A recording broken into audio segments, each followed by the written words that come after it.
Man Called Ove, Chapter 16, Part 2, page 151. She only asked once about the burns on his arms, and she had to piece together the exact circumstances of how he lost his parental home from the succinct fragments on offer when Ove reluctantly revealed what had happened.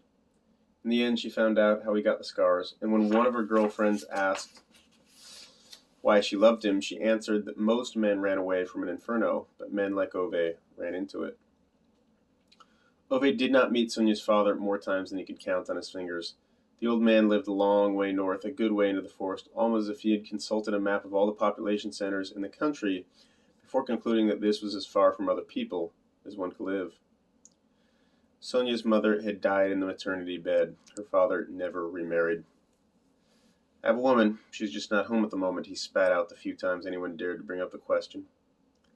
Sonia moved to the local town when she started studying for her upper secondary examinations, all in humanities subjects, at a sixth form college.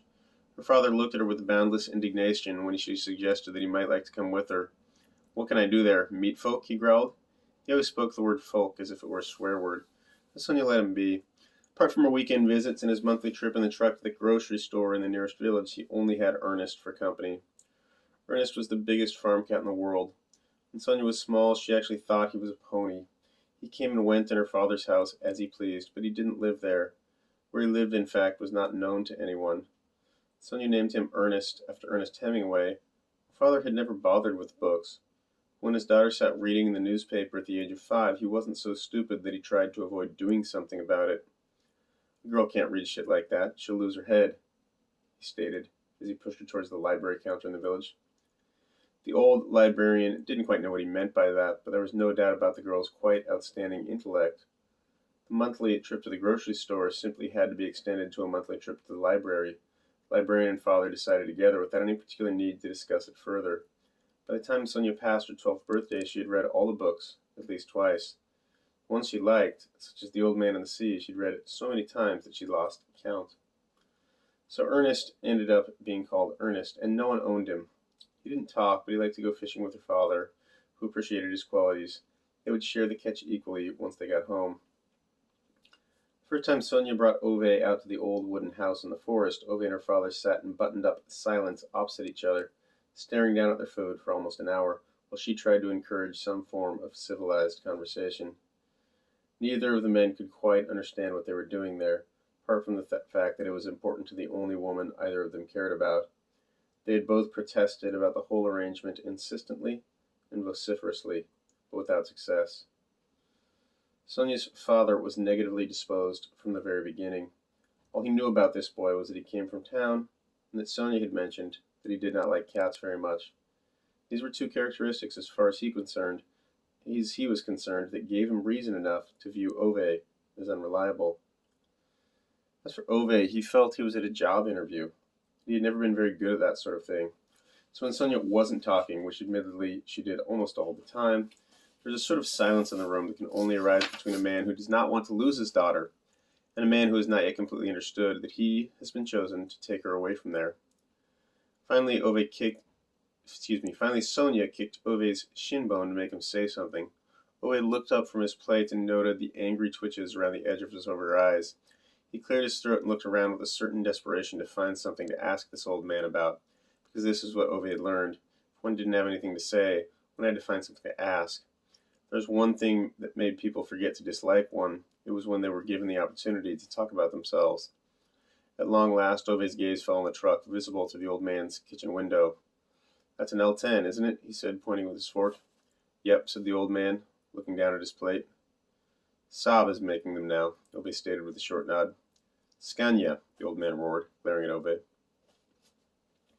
And the room was once again overwhelmed by that silence which can only arise between a woman's beloved and her father. Ove looked down grimly at his plate. Sonia kicked her father on his shin.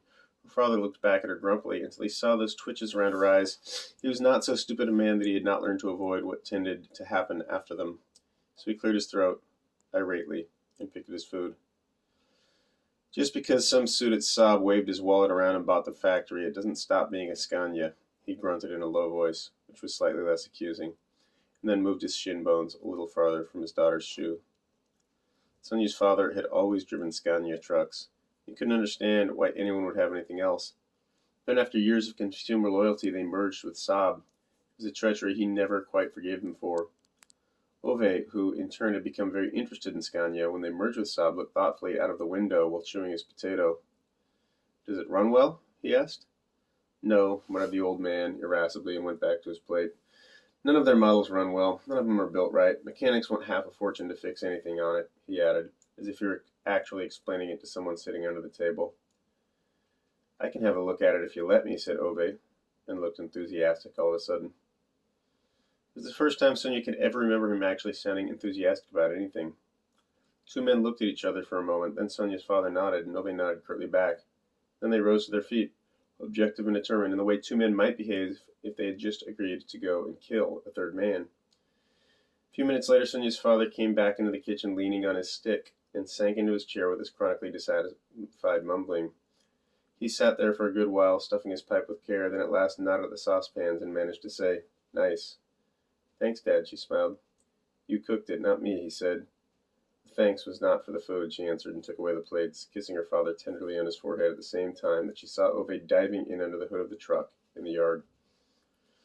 Her father said nothing, just stood up with a quiet snort and took the newspaper from the kitchen counter. Halfway to his armchair in the living room, he stopped himself, however, and stood there slightly unresolved, leaning on his stick. "Does he fish?" he finally grunted without looking at her. "I don't think so," Sonia answered. Her father nodded gruffly, stood silent for a long while. "I see. He'll have to learn, then," he grumbled at long last, before putting his pipe in his mouth and disappearing into the living room. Sonia had never heard him give anyone a higher compliment.